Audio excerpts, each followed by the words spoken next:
Paragraph के अंदर है क्या, फिर उस सेंस से आपने चढ़ना है, ठीक है।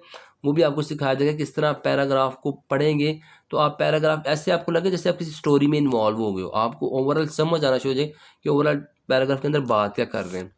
तो जब आप इस तरह करते हैं तो फिर आपको रूल आउट करना आसान होता है, जवाब आप उधर से ढूंढ लेते हैं कि यहाँ पे मेरा जवाब होगा। जब आप जवाब अपना ढूंढ लेते हैं कि इस एरिया में जवाब है, फिर उसको आप ऑप्शंस के साथ मैच करें, जो कीवर्ड सारे उसके साथ मैच हो जाए वही आंसर होगा। क्वेश्चन को मद्देनजर रखते हुए जो क्वेश्चन में पूछा गया हो सकता है टेक्स्ट के अंदर तीनों चीज़ें लिखी हों, ठीक है, लेकिन आपने फोकस किस पे रखना है, जो क्वेश्चन में चीज़ पूछी गई है वो चीज़ टेक्स्ट में है कि नहीं है। ऑप्शन में जो चीज़ें हैं वो तीनों की तीनों हो सकता है, दो या तीन दोनों हों उसके अंदर, लेकिन जो चीज़ क्वेश्चन में पूछी गई है वो टेक्स्ट में है कि नहीं है ये चीज़, ठीक है। उसके लिए हम छोटे से कभी एग्जाम्पल भी करेंगे। अब एक चीज़ है थोड़ी सी इधर नीचे लिखी हुई है कि देखिए आपको पर्पज़, बाज़ का क्वेश्चन तो जो पर्पज़ वाले होते हैं आपने देखना होता है कि why the text has been written, ठीक है। पर्पज़ का मतलब क्या होता है कि चीज़ लिखी क्यों गई है। तो पर्पज़ बेस्ड क्वेश्चन आपको पता होना चाहिए कि जो आते हैं, तो आपने टेक्स्ट के मतलब को समझना कि टेक्स्ट लिखा क्यों गया है। ओवरऑल मैसेज क्या दिया जा रहा है, तो understand the gist of the text. Overall message में ये होगा कि ये डायरेक्टली कोई चीज़ लिखी नहीं होगी, कुछ क्वेश्चंस के आंसर आप ऑप्शन देखेंगे कि आपको मैच नहीं हो रहा होगा, और जो चीज़ ऑप्शन में लिखी हुई है ना वो same to same direct passage के अंदर नहीं लिखी होगी, पैसेज के अंदर उस वो कंक्लूसिवली वो बात उस तरफ जा रही होगी। फॉर एग्जांपल जिसे काज एंड इफेक्ट कहा जाता है कि मतलब अगर आप चीनी ज़्यादा खाएंगे तो आपको शुगर होगी, ठीक है। अब ये चीज़ डायरेक्टली नहीं लिखी होगी कि चीनी ज़्यादा खाएंगे तो शुगर होगी, वो इनडायरेक्टली उन्होंने वर्ड्स के साथ लिखी होगी, सेंस बना के लिखी होगी कि ऐसे हुआ तो फिर तो उसके बाद तो जी हाँ जी ओबेसिटी हो जाती है, ठीक है। डायरेक्टली किसी एक जगह पर लिखी हुई, जिस लेने का मतलब होता है कि ओवरऑल मैसेज क्या मिल रहा है टेक्स्ट के अंदर, डायरेक्टली एक चीज़ नहीं लिखी होगी, ठीक है। मेन पॉइंट ये है कि मोस्ट इंपॉर्टेंट पॉइंट 4-5 पॉइंट्स लिखे होंगे, हो सकता है उनमें से 2 पॉइंट्स ऑप्शन के अंदर भी हों, लेकिन आपने जो मेन पॉइंट होगा ना टेक्स्ट से क्वेश्चन को समझना, ठीक है। क्वेश्चन के अंदर हिंट दिया होगा कि मेन पॉइंट बताएं, तो आपने उन दोनों पॉइंटों में से देखना है कि कौन सा पॉइंट जो मेन है, जो मेन राइटर बताना चाह रहा वही फिर आपका ऑप्शन होगा।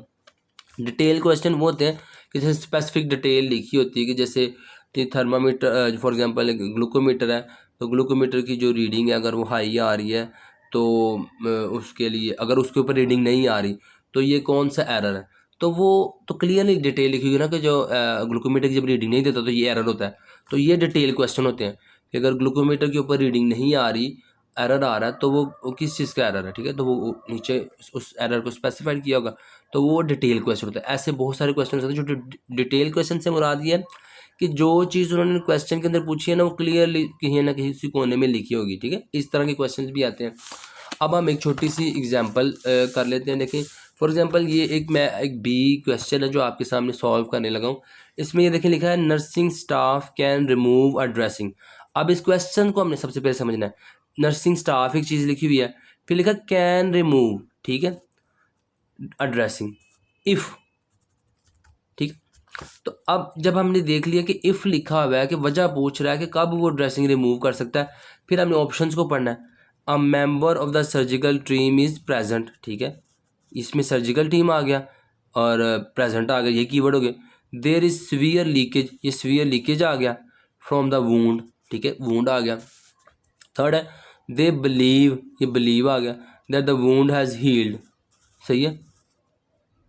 तो अब देखा जाए तो ये इसमें से सी हमें जो है ना वो ऑलरेडी गलत लग रहा है कि हम बिलीव, हमें नर्सिंग हमारा नॉलेज यही कहता है कि कोई भी अपनी बिलीव पे तो ड्रेसिंग नहीं ना उतार सकता अनटिल के डॉक्टर की रिकमेंडेशन आई या एक SOP स्टैंडर्ड ऑफ प्रैक्टिस जो बने थे। तो ये सी तो आपका इधर ही गलत हो सकता है, ठीक है। अब आ जाते हैं 2 ऑप्शन जिनमें से आपने सेलेक्ट करना है। तो अब हम पैराग्राफ स्ट्रक्चर को समझना। सबसे पहले क्या लिखा हुआ है, पोस्ट ऑपरेटिव ड्रेसिंग, तो मतलब इसके अंदर पोस्ट ऑपरेटिव ड्रेसिंग के बारे में बात हो रही है, ये हमें पता चल गया। फिर लिखा हुआ है dressings are important component of important component, ठीक है, इसमें वो भी डिफाइन कर रहा है कि वो इंपॉर्टेंट कंपोनेंट है जिससे वूंड मैनेजमेंट होती है, ठीक है। Any dressing applied during surgery has been done in sterile condition and should identify be left in place, ठीक है। जो भी ड्रेसिंग अगर स्टेराइल कंडीशन के अंदर है तो आइडियली उसको उधर ही रहना चाहिए, कोई उसको उतारे ना। As stipulated by the surgical, मतलब जो सर्जिकल टीम ने हुक्म दिया या जैसे उनका ऑर्डर है उनके मुताबिक, ठीक है। It is acceptable for initial dressing, अब यहाँ कह रहे हैं इट इज़ एक्सेप्टेबल, ये कबूल करने वाली बात है कि initial dressing to be removed prematurely in order to have the wound reviewed.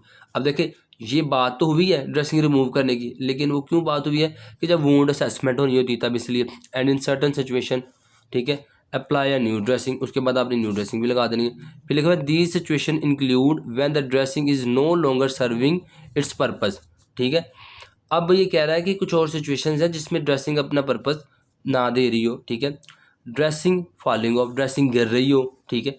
Dressing exclude soak through the dressing, ठीक है। अब ये देखिए एक्सक्लूड हमने सीवियर लीकेज उधर बात की थी, तो ये एक्सक्लूड, ठीक है, थ्रू ड्रेसिंग ये आ गया। रिजल्टिंग इन सब ऑप्टिमल वुंड हीलिंग और when a wound complication is suspected, ये तीन चीज़ें लिख दी हैं उन्होंने, ठीक है। उन्होंने कहा जी कि यहाँ गिर रही हो, खुद ही गिर रही हो तब उतार सकता है, और यहाँ जब जो है ना एक्सक्लूडेड सॉकिंग हो, सॉकिंग लीकिंग, ये एक्सक्लूडेड लीकेज जो है ना वो लीकेज से देता है। अब ये पैराफ्रेजिंग सिनोनिमस लैंग्वेज यूज़ हुई है। अब हमने देखा कि ये बिलीव का, जैसे मैंने आपको पहले बताया था, बिलीव का तो जिक्र पूरी जिक्र में बात हुई ना। अब member of the surgical team is present, इसकी भी बात हुई। हाँ, उन्होंने एक कीवर्ड इधर एक यूज़ किया है, उन्होंने कीवर्ड एक यूज़ किया है स्टिपुलेटेड, तो उसका मतलब तो होता है कि जो चीज़ हो गई हो, या आप कह सकते हैं कि जो डिमांड की हो किसी ने, ठीक है। तो वही बात है कि वो तो सर्जरी वाले डिमांड करेंगे तो फिर है, इसलिए इसका भी जिक्र नहीं है। तो लास्ट में हमारे पास क्या बचता है, severe leakage from the wound, तो ये इसका ठीक आंसर था। अब हमने इसको कंफर्म कैसे किया, ये हमने वैसे ही गलत कर दिया था, इसका हमने देखा कि इसका तो जिक्र ही नहीं हुआ, ठीक है। और थर्ड में लास्ट में बचा there is a severe leakage from the wound, वो हम इसके कीवर्ड हमने मैच किए ये, ठीक है। तो ये हमारा आंसर सिलेक्ट हो गया, ठीक है। ये